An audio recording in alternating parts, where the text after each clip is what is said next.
Mariana apenas siente el peso de su mochila mientras pisa la tierra reseca de la antigua hacienda en San Isidro, Chiapas. El aire, cargado de humedad y olor a hojarasca, le eriza la piel. A su lado, Alejandro examina en silencio un plano garabateado. Su propia incertidumbre se refleja en la mirada. Ambos han viajado desde Ciudad de México con la promesa de documentar la leyenda de la mansión que se reconstruye sola, pero llevan secretos que presagian desastre. Desde niña, Mariana vio cómo se derrumbaba la reputación de su familia tras un escándalo arquitectónico. Ahora, obsesionada con probar que lo inexplicable existe, reserva el café más fuerte de su termo para acallar el nervio que le oprime el pecho. Alejandro, ingeniero civil de formación, aceptó acompañarla por lealtad a la abuela enferma que le contaba viejas historias mayas. Cree, en el fondo, que al ayudarla redimirá una promesa de protegerla. Los primeros rayos del ocaso tiñen de naranja los montículos de escombros, columnas rotas, vigas carcomidas por termitas y un mosaico fracturado con símbolos prehispánicos que parecen seguir viéndose bajo el polvo. El canto de una lechuza les eriza la nuca y de pronto un árbol seco cruje como si alguien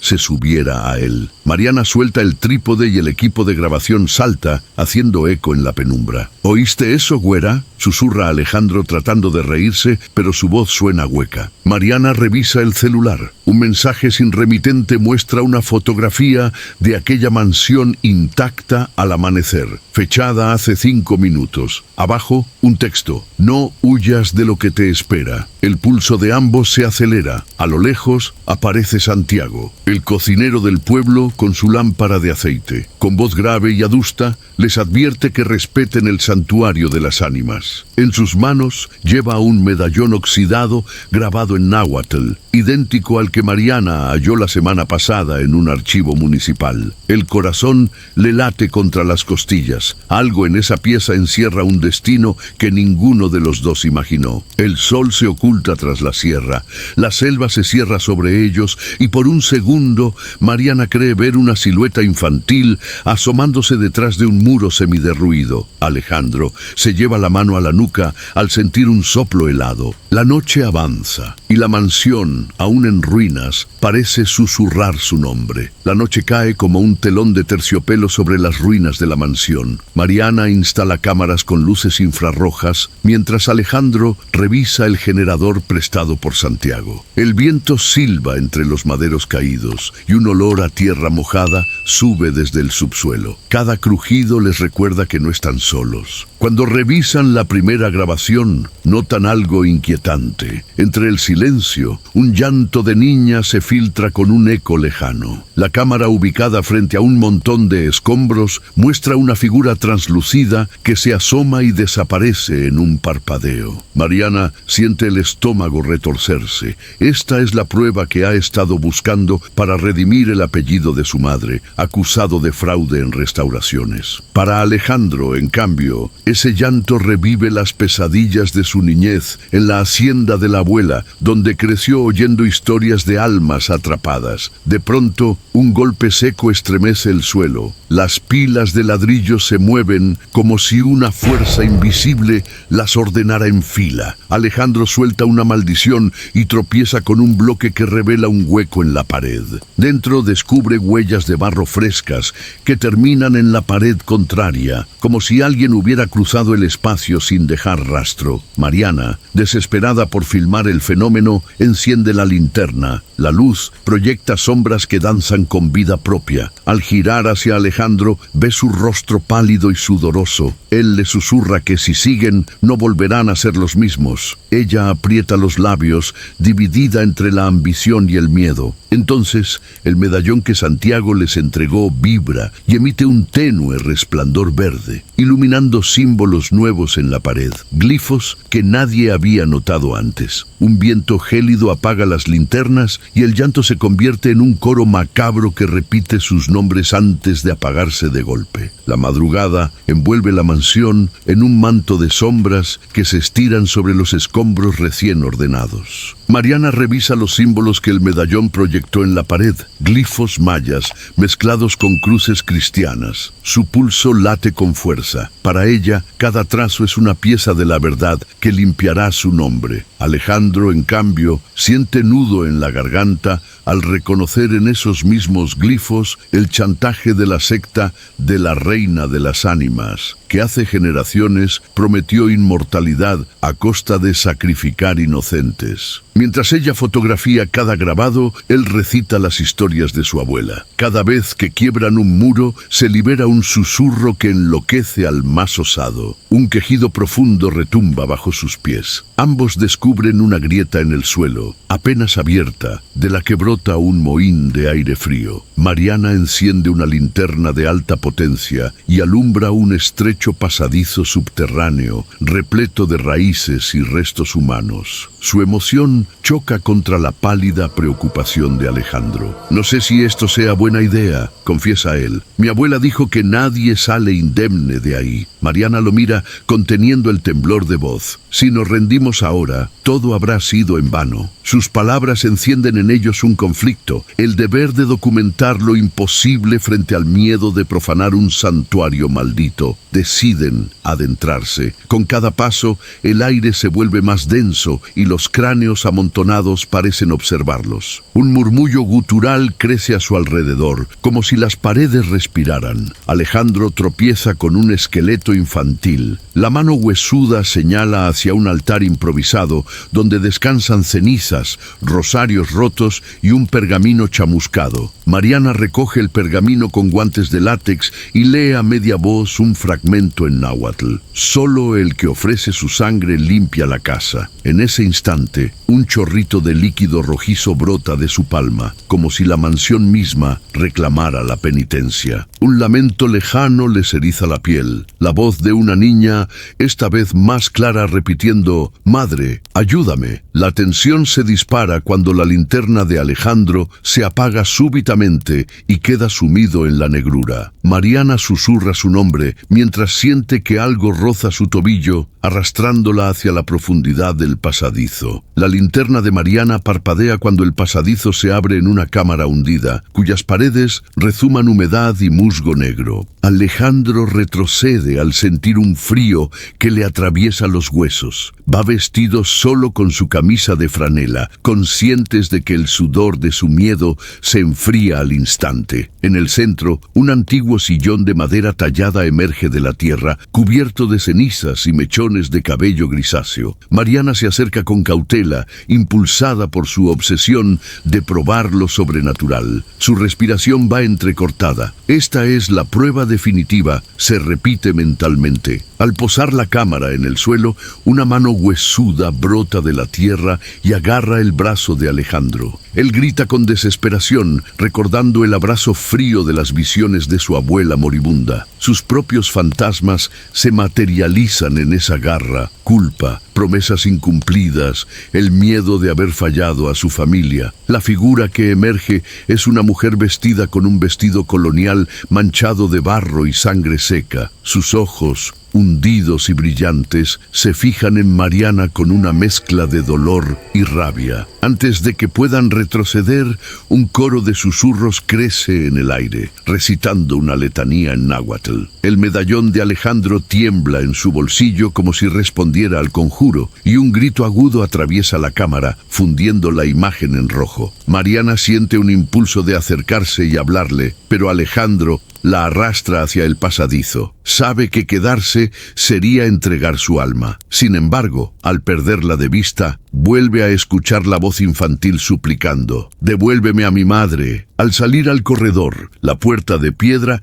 se cierra con estruendo, dejándolos en penumbra total. La amenaza ya no es un rumor en los muros, sino una presencia viva que exige un precio inesperado. Cuando el primer rayo de sol atraviesa la fronda, Mariana Mariana y Alejandro deciden que deben abandonar la finca cuanto antes. El barro nocturno aún cubre sus botas mientras recorren a tientas el sendero que conduce a la vieja camioneta de Santiago. Sus respiraciones salen en nubes blancas. La tensión les aprieta la garganta. Mariana recuerda por qué llegó hasta aquí. Limpiar el nombre manchado de su familia y demostrar que la arquitectura puede contener lo inexplicable. Pero cada paso desafía esa convicción. Alejandro, con el medallón en la mano, piensa en su abuela enferma. La promesa de cuidarla lo impulsó a acompañarla y ahora teme haberla condenado con su imprudencia. Al llegar a la camioneta, descubren que las ruedas están hundidas en tierra movediza. Al empujarlas, una raíz gruesa emerge de golpe, retorciéndose alrededor del chasis, como si la propia mansión hubiera extendido sus tentáculos. Alejandro intenta arrancar el motor. Solo obtiene un chasquido seco. Mariana golpea el volante. La desesperación nubla sus pensamientos. Deciden entonces abrirse paso por el interior reconstruido. Confían en hallar una salida alterna. El pasadizo que exploraron antes se ha transformado en un corredor angosto. Las paredes resuman un líquido frío y resbaladizo. Cada crujido y murmullo les recuerda que la casa reacciona. Mariana tropieza con un tablón movedizo y cae en una fosa oculta. Alejandro la salva en el último segundo, pero al hacerlo pierde el medallón que resbala hacia la oscuridad.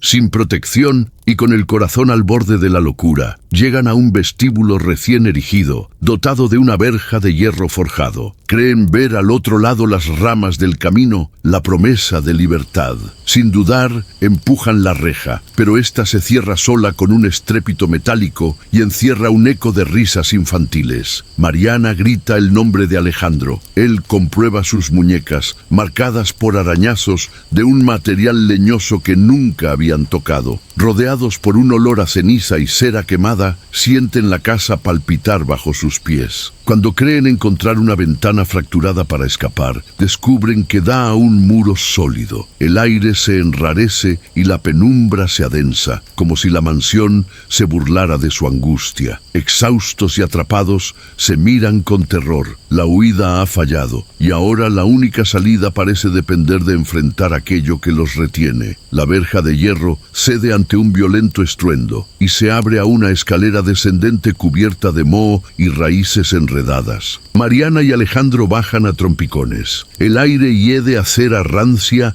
y a humedad podrida. Cada peldaño retumba como un eco mortal. Al llegar al sótano, se encuentran con un salón forrado de estanterías oxidadas, archivos, fotografías en sepia y cofres de madera carcomida. Mariana toma una vieja fotografía, una mujer de piel pálida, ojos hundidos y un medallón idéntico al de Alejandro. En el reverso está escrito Catalina Cervantes, 1854. Un nudo se forma en su garganta cuando reconoce el apellido de su propia familia. Alejandro descubre junto a ella un diario desgastado por el tiempo. Página tras página describe los rituales de la reina de las ánimas y menciona a una sanadora local llamada Pilar, la abuela de Alejandro, que servía de intermediaria en los sacrificios. No puede ser, susurra Mariana. Mis antepasados participaron en esto. A Alejandro las lágrimas cubren su rostro al leer que Pilar prometió proteger a los condenados a cambio de su sangre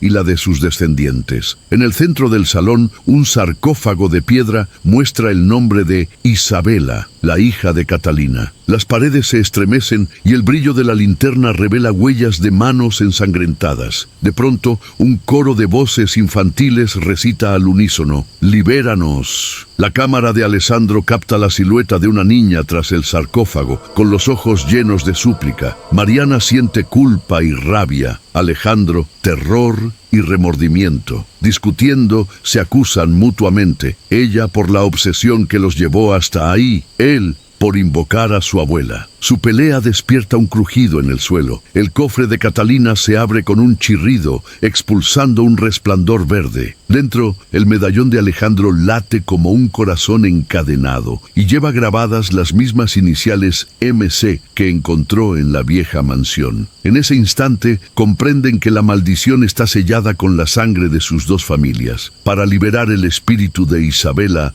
deberán ofrecer su propia sangre. La niña alza la mano huesuda y señala un cáliz de piedra junto al sarcófago, esperando que cumplan con el último pacto. El aire en el sótano se vuelve irrespirable. Cada bocanada sabe a tierra húmeda y a ceniza antigua. Mariana nota que su pulso retumba en los oídos y que las paredes resuman un flujo espeso y rojizo, como si la mansión sangrara por sus grietas. Alejandro aprieta el medallón contra el pecho, aterrorizado por el latido metálico que ahora responde a cada vez que pronuncian el nombre de Isabela. Mientras avanzan hacia la cámara contigua, los pasillos crecen y se retuercen como entrañas vivas que se expanden para devorarlos. Un coro de risas infantiles se eleva y cae en un eco siniestro, fotografiado por las cámaras de Mariana en breves destellos. Entre los crujidos escuchan pisadas apresuradas. Algo corre tras ellos, rompiendo tablas y arrancando trozos de muro. Al doblar una esquina, un muro entero se reconstruye en segundos,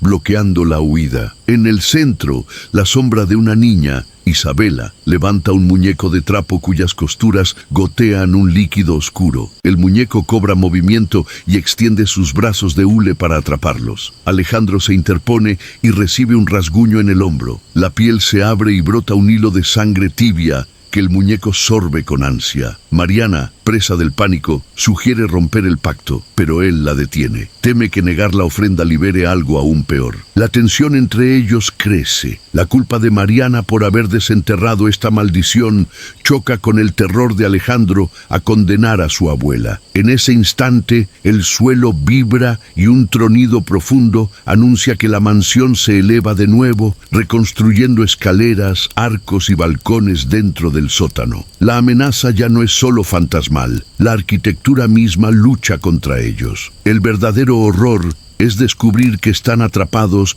dentro de una criatura viva hecha de piedra y madera. El aliento de Mariana se condensa en el aire frío del corredor. Cada paso cruje sobre tablones recién formados, como si la mansión respirara a su alrededor. La madera viva desprende un olor rancio a humedad y resina podrida, y las luces de los candiles tiemblan al ritmo de su pulso acelerado. Sabe que Alejandro está cerca, pero la bifurcación de pasillos la confunde. Uno conduce a una escalera que se derrumba, otro a un umbral cubierto de inscripciones desconocidas que arden con un resplandor ocre. Dentro de Mariana se enciende la culpa. Recuerda el instante en que ofreció su sangre al manuscrito, prometiendo salvarlos a ambos. Ahora teme que su pacto haya alterado la realidad de un modo irreversible. Una voz casi imperceptible susurra su nombre, Mariana. Cada sílaba retumba en sus sienes como un martillo. Cree vislumbrar la figura de Alejandro al final del pasillo,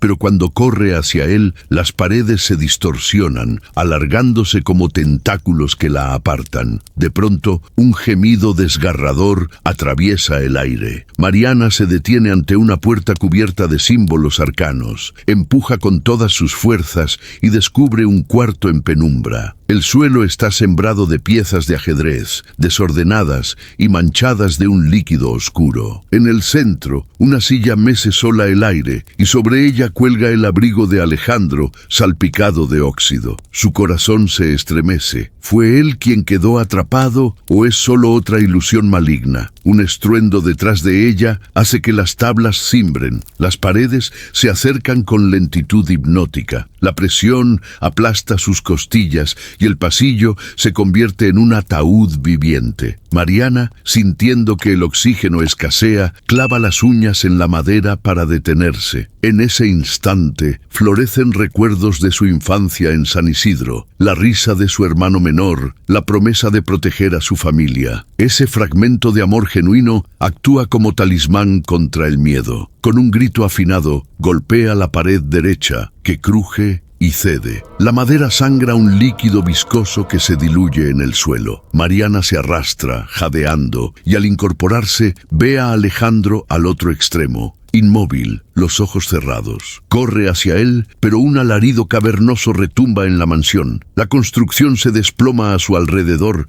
arrojando polvo y astillas al aire. Mariana recoge el abrigo de Alejandro y percibe por fin su calor. Toca su brazo con brusquedad. Late. Él abre los ojos, confuso, y susurra dos palabras: no confíes. Entonces, el pasillo entero se derrumba tras ellos. Entre los escombros, ella se aferra a su mano, mientras el eco de su propia respiración se mezcla con la promesa de que aún hay una salida o una nueva trampa. El gran salón se alza ante Mariana con columnas retorcidas como costillas antiguas, y un viento gélido arrastra cenizas que proyectan sombras danzantes en las paredes. El manuscrito bruñido descansa sobre un atril de huesos, rodeado de velas negras cuyos capullos sangran cera oscura al consumirse. Mariana siente un nudo en la garganta. La culpa y el miedo se entrelazan en su pecho. Sabe que cada palabra del conjuro arranca algo de su propia esencia. Mientras toma aire, cierra los ojos y recuerda la risa de su madre en una tarde de fiesta en San Isidro. Esa memoria pura le arde como un faro frente a la corrupción del lugar.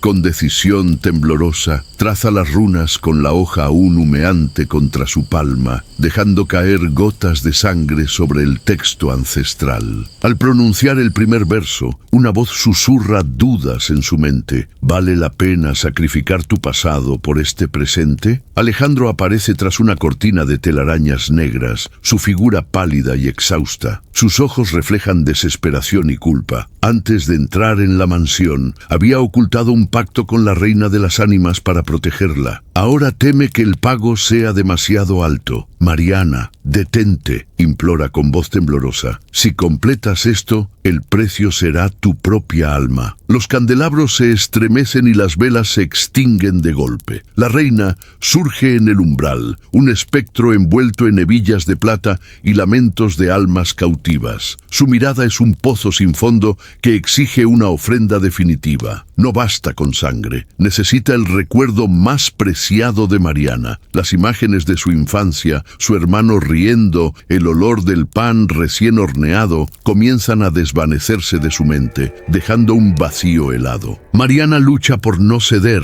sintiendo cómo cada palabra pronunciada consume su identidad. Alejandro, al borde de las lágrimas, lanza un amuleto al suelo, trayendo un destello de esperanza. En su interior guarda un fragmento de alma que podría suplir el tributo. Sin embargo, la reina extiende una mano y el salón se derrumba en un estruendo ensordecedor, sepultando el amuleto bajo escombros. Entre gritos y polvo, Mariana y Alejandro se ven atrapados en el epicentro de la energía sobrenatural. El conjuro se desborda y la última frase se convierte en un rugido que sacude los cimientos de la mansión. En medio del caos, ella alza la voz una vez más, decidida a forjar su propio destino. El amanecer pinta el cielo con tonos carmesí y ceniza, iluminando las ruinas humeantes donde se alzó la mansión maldita. El aire huele a madera quemada y resina derretida, y solo el crujir de escombros acompaña los pasos vacilantes de Mariana. Cada grieta en el suelo guarda un recuerdo de la batalla sobrenatural. Fragmentos de polvo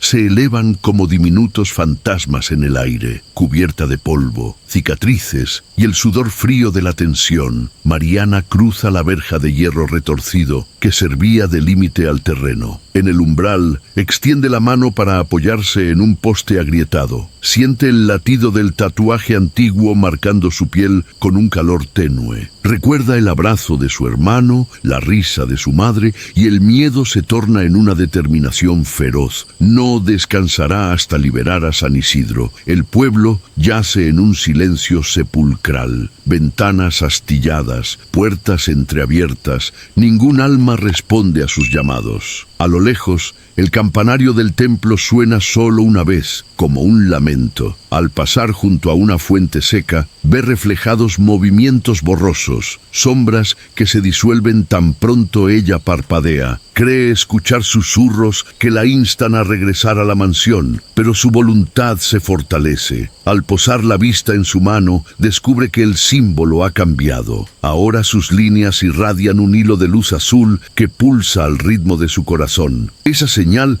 le revela que la maldición no solo persiste, sino que ha echado raíces en su propia sangre. Un nuevo conflicto la golpea. ¿Cómo romper un lazo que ella misma forjó con su sacrificio? De pronto, un leve eco de pasos emerge tras ella. Mariana se detiene y gira. La silueta de Alejandro aparece entre los postes del corredor, pálido pero vivo. Sus ojos reflejan gratitud y un miedo silenciado. Sin palabras, extiende la mano hacia ella, compartiendo una promesa muda: enfrentar juntos el mal que perdura. En ese instante, el fragmento de ladrillo que se recompuso al amanecer cruje nuevamente a sus pies. La maldición deja de ser un recuerdo para convertirse en un desafío que los unirá en una lucha sin cuartel.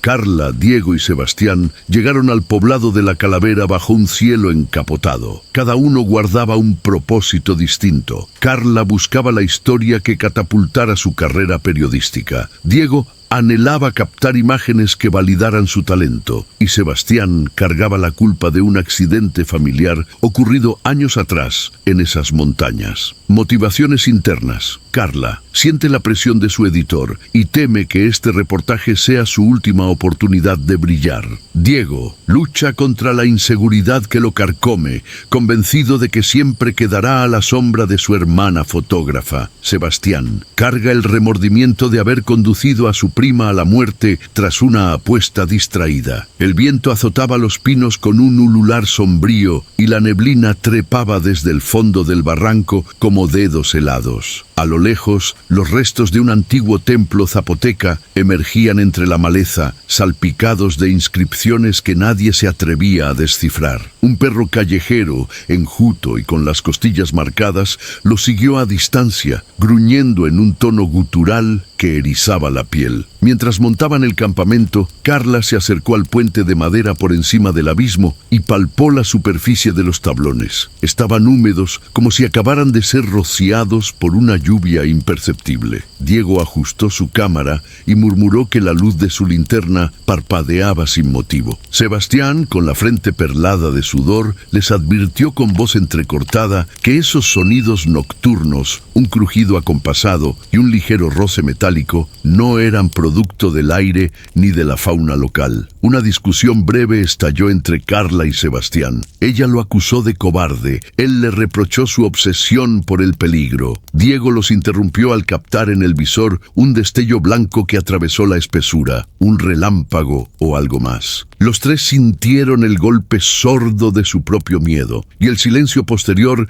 les recordó que, en la Calavera, nadie está a salvo. Decidieron esperar el amanecer antes de cruzar el puente, pero ninguno durmió aquella noche. Al despuntar el alba, la bruma seguía suspendida sobre el barranco como una manta húmeda. Carla revisaba su libreta, obsesionada con anotar cada sonido, mientras su pulso se aceleraba al oír un tañido lejano, similar a una campana oxidada. Diego, con la cámara en mano, notó que su pantalla mostraba un destello fugaz, una silueta infantil que desaparecía tras un tablón. Su respiración se entrecortó cuando vio sus propios ojos reflejados en el visor, oscuros y hundidos. Sebastián, intentando calmar a un perro callejero que rondaba el campamento, sintió un tirón helado en la nuca, como si alguien hubiera rozado su cabello. En ese silencio roto, solo por el crujido de la madera, cada uno enfrentó su temor. Carla se reprochaba internamente dudar de su valentía, temiendo que su carrera periodística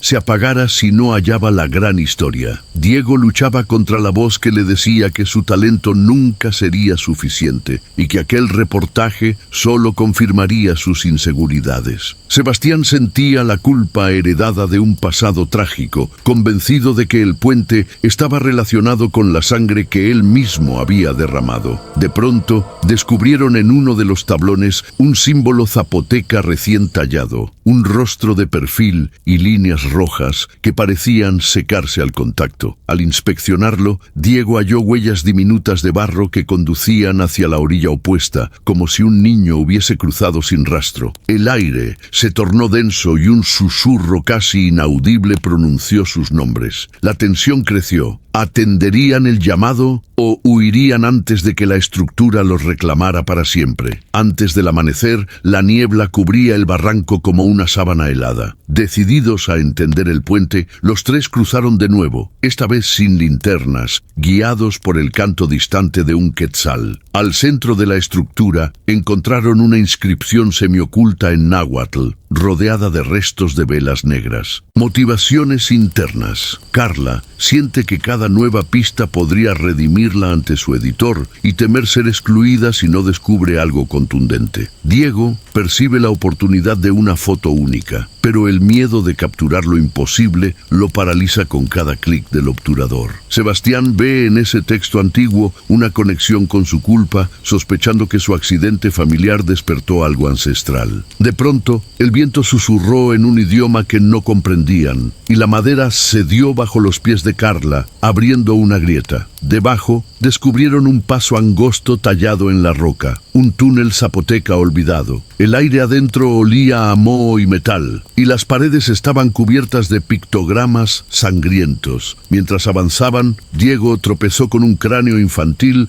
aún sujeto a cadenas herrumbradas. El choque los paralizó. El hueso oxidado tenía grabado el mismo rostro que vieron en la silueta de su cámara. Carla, con la voz temblorosa, lanzó la pregunta que temía. ¿Qué clase de ritual fue realizado aquí? Sebastián, tomando aire entrecortado, respondió que esa maldición no solo habitaba el puente, sino que estaba inscrita en la memoria del valle. Un golpe seco resonó tras ellos, y la entrada del túnel se cerró con un estruendo de madera. El silencio volvió, más ominoso que antes, dejándolos atrapados en la penumbra. La antorcha de Carla proyectaba sombras danzantes en las paredes cubiertas de moho. Cada paso resonaba en el túnel como un tambor fúnebre. De pronto, un lamento agudo hizo vibrar el aire y una forma tambaleante apareció al fondo. Un niño pálido con ojos huecos, aferrado a cadenas herrumbrosas que se hundían en la roca. Motivaciones internas. Carla, con el pulso desbocado, recordaba el reportaje que había descartado para estar aquí. Temía quedar en la nada si la acompañaba el fracaso. Diego, sacudiendo las manos para enfocar la cámara, luchaba contra el impulso de huir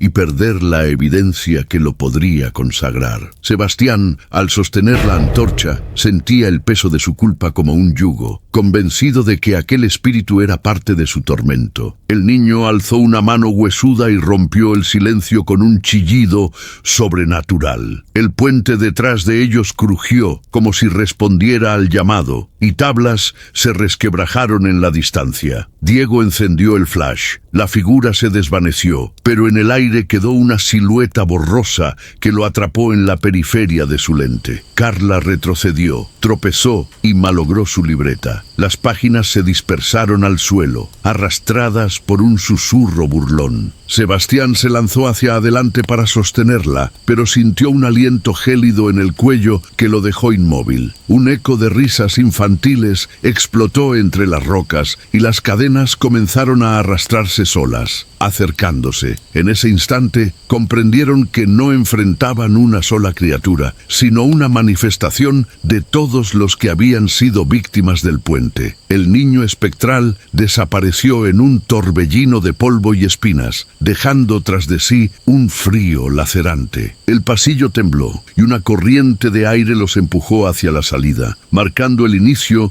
de una carrera desesperada para no quedarse atrás. Al salir del túnel, el aire parecía más espeso y el canto del quetzal había sido sustituido por un murmullo siniestro que recorría el barranco. Carla, Diego y Sebastián corrieron hacia la camioneta pick-up que habían dejado junto al sendero, pero en lugar de tranquilidad encontraron el motor ahogado y la batería muerta. A lo lejos, el puente de madera aparecía y desaparecía, envuelto en una neblina oscura, como si jugara con su cordura. Motivaciones internas. Carla teme que, si no escapan con pruebas contundentes, todos creerán que su valentía fue un invento. Diego sabe que esa foto única podría ser su salvación profesional, pero la cámara vibra en sus manos y su pulso le impide enfocar. Sebastián carga la culpa de la tragedia familiar, convencido de que huir sería traicionar la memoria de su prima. Cada paso hacia el puente intensificaba sus peores miedos. Diego se detuvo al ver su reflejo en un charco, el rostro transformado en una mueca espectral. Carla tropezó con un tablón que crujió bajo su peso, revelando un anillo de hierro oxidado clavado en la madera, del que colgaba un mechón de cabello ennegrecido. Sebastián, al recogerlo, sintió un frío lacerante que le recorrió la columna y lo hizo soltar el anillo con un alarido ahogado. Desesperados, trataron de rodear el puente por la ladera, pero la vegetación se cerró ante ellos como un muro viviente. Ramas retorcidas rasparon la piel de sus brazos y sombras danzaron en la periferia de su visión. Carla gritó órdenes que nadie escuchó. Diego intentó encender la cámara de nuevo. Sebastián alzó la voz para coordinar la huida, pero sus palabras se perdieron en un coro de risas infantiles que surgían de la neblina. Al final del intento, se vieron atrapados en un claro estrecho, el abismo a un lado y el puente que se movía de un extremo a otro. Exhaustos y ahogados por el miedo, comprendieron que no bastaría con correr. Tendrían que enfrentar la fuerza oscura que cambiaba el paisaje y los obligaba a revivir sus peores pesadillas. La huida se convertía en un callejón sin salida, y el siguiente paso decidiría si sobrevivirían al mal que habita en la calavera.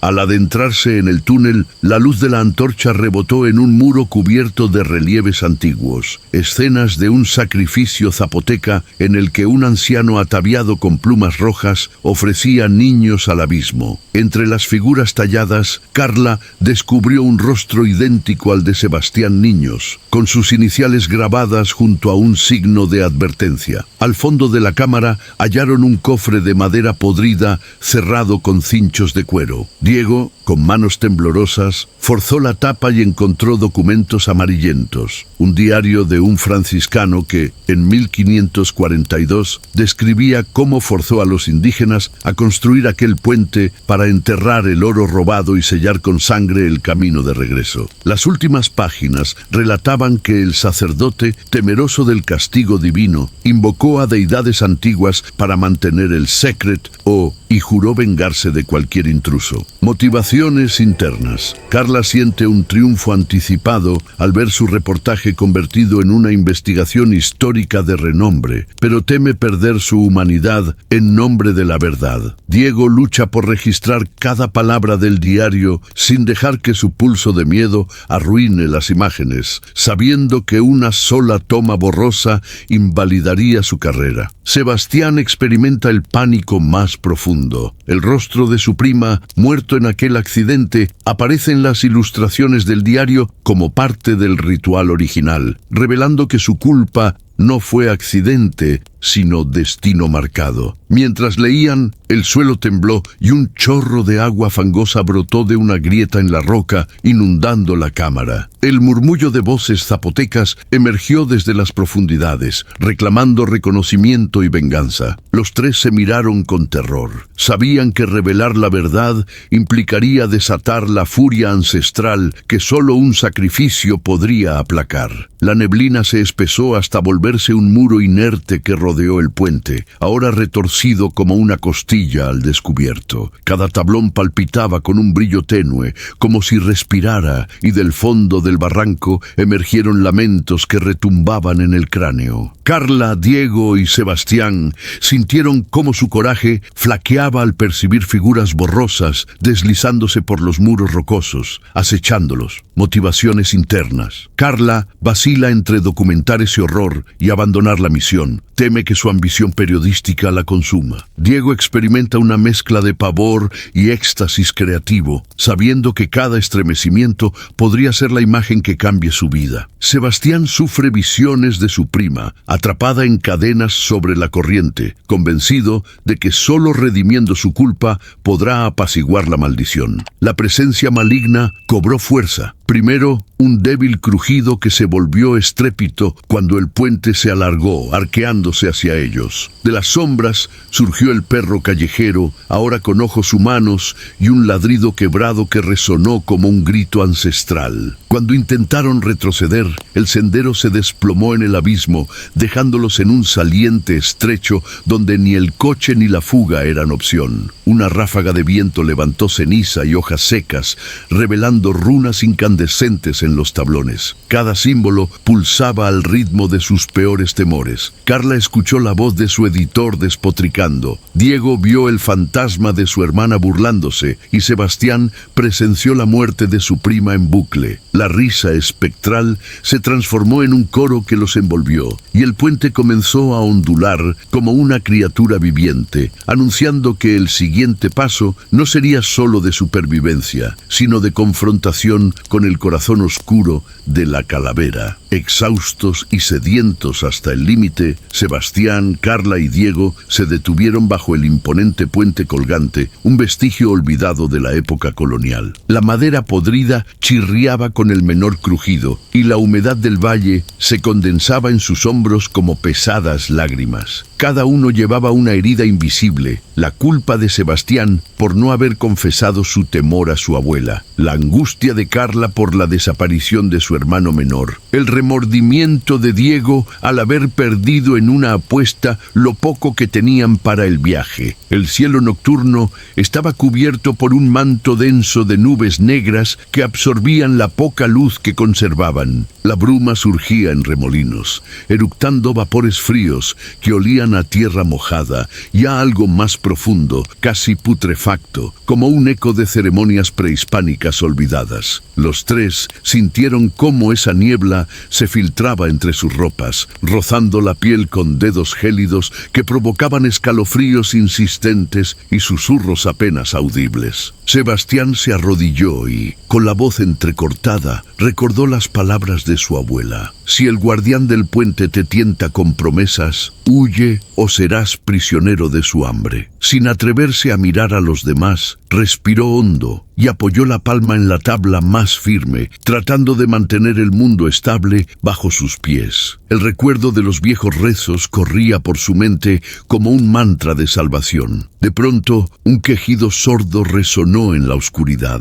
Un trozo de madera cedió y se hundió 1 centímetro. Carla dio un paso atrás, con los ojos desorbitados, y murmuró el nombre de su hermano como si invocara un amuleto. La voz de Diego tembló cuando trató de encender la linterna, pero su luz apenas logró abrir un resquicio en la penumbra. En ese instante, escucharon un coro de voces lejanas entonando un sortilegio en náhuatl, una lengua que vibraba en el aire. La bruma formó una figura etérea frente a ellos, un rostro sin rasgos definidos, solo 2 cuencas vacías que absorbían la mirada de Carla. La silueta habló el primer nombre, Carla, y su tono arrastrado hizo que el corazón de la joven se paralizara. Con el pulso desbocado, Diego quiso correr, pero el puente osciló violentamente como si protegiera un secreto. El abismo los llamaba con un rugido sordo. Sebastián, reuniendo el último aliento, recitó una línea de un canto antiguo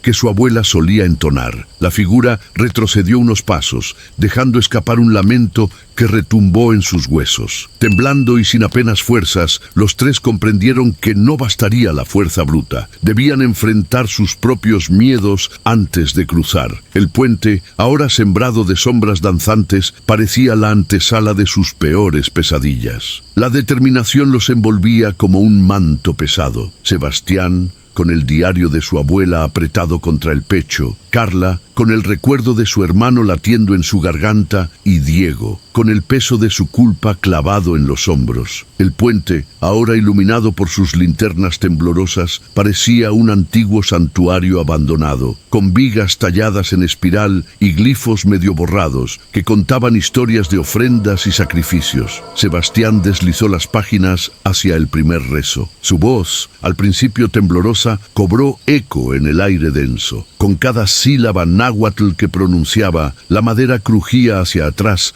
como si obedeciera a un llamado ancestral. Pero justo cuando el puente comenzó a recomponerse, una ráfaga de viento helado trajo susurros burlones que imitaban la voz de la abuela de Sebastián, incitándolo a renunciar. Carla cerró los ojos y atrajo el foco de luz hacia un tablón suelto, intentando evitar la aparición de su peor pesadilla, la imagen de su hermanito pidiéndole ayuda, gélido y pálido. Cada vez que alargaba la mano para tocarlo, el niño se disolvía en sombras. Entre sollozos, Carla gritó el nombre de su hermano de verdad, venciendo la ilusión. Mientras tanto, Diego notó figuras danzantes en la penumbra, sombras de viajeros pasados que señalaban con dedos huesudos, acusándolo de haberlos condenado al olvido. El eco de apuestas rotas y promesas traicionadas retumbó a su alrededor. Con un alarido, Diego arrojó al suelo la linterna y exclamó: «Juro reparar mi error, no los abandonaré». Una chispa de luz brotó entonces de las grietas del puente. En el clímax, los tres sincronizaron sus voces en una plegaria colectiva. El eco de sus nombres cubrió el valle, y una luz plateada surgió del abismo, dibujando un sendero luminoso. Las vigas volvieron a encajar con un estallido sordo, y el crujir de la madera fue reemplazado por un latido firme. El puente respiraba de nuevo bajo sus pasos. Cuando la última palabra salió de sus labios, una figura encapuchada emergió de la bruma, ofreciendo una calavera tallada en madera como ofrenda. Carla la recogió en silencio, sintiendo en ella un peso de memorias por honrar. El enigma persistía. ¿Quién o qué les había devuelto el paso a cambio de ese relicario macabro? Cuando los primeros rayos del amanecer pintaron de oro las nubes dispersas, Sebastián, Carla y Diego emergieron tambaleantes del lado opuesto del puente. El aire era húmedo y olía a hojarasca quemada. Cada sorbo de aliento les recordaba lo cerca que habían estado de perderse para siempre. Sebastián se llevó una mano temblorosa al pecho, sintiendo el pulso inestable de su corazón. La promesa que le hizo a su abuela, proteger a su familia de las sombras, retumbaba en su mente como un juramento que apenas podía cumplir. Carla se detuvo al pie de un sendero cubierto de pétalos marchitos. Al mirar atrás, vio cómo el puente se fragmentaba en astillas que el viento esparcía sobre el valle. Su propio reflejo en un charco se distorsionó. Sus ojos estaban enrojecidos por el llanto y una mezcla de alivio y terror le oprimía el estómago. Recordó el rostro de su hermano pidiendo ayuda entre la bruma y supo que su culpa no terminaría hasta que lo volviera a encontrar, o al menos hasta que recordara cada detalle de ese rostro que casi la engañó. Diego guardó en el bolsillo el fragmento de madera con la inscripción «No nos olvides». Al tacto parecía arder bajo sus dedos, como si la memoria de los viajeros atrapados hubiera dejado en él una marca imborrable. Mientras caminaban hacia el poblado cercano, notó que ningún perro ladraba, que las puertas permanecían cerradas y que el silencio era más pesado que la misma bruma. Cada paso suyo resonaba en calles vacías, y la sombra alargada de los tres se alargaba en las paredes de adobe como un recordatorio de que ya nada sería igual. De pronto, un eco de risas infantiles rompió la quietud. Carla alzó la vista y vio a un niño de sonrisa etérea jugando en la esquina, lanzando una pelota de cuero gastado. Cuando ella intentó hablarle, el niño se desvaneció, dejando caer la pelota justo frente a sus pies. Al recogerla, notó grabado un símbolo náhua desconocido. Sebastián observó la pieza con recelo. Era distinta al fragmento que llevaba Diego, aunque su madera compartía la misma textura irregular. Diego, en cambio, sintió sintió el peso de la apuesta rota que aún lo perseguía. ¿Y si esa pelota era la ofrenda que le exigían las sombras? El día se alargó con preguntas sin respuestas, y la promesa de un regreso al puente se dibujó como una obligación ineludible. Mientras avanzaban, cada uno guardó silencio, sabiendo que la noche y ese valle habían cambiado sus destinos para siempre. No bastaría con huir, debían enfrentar aquello que los marcó, o la marca los perseguiría donde quiera que fueran.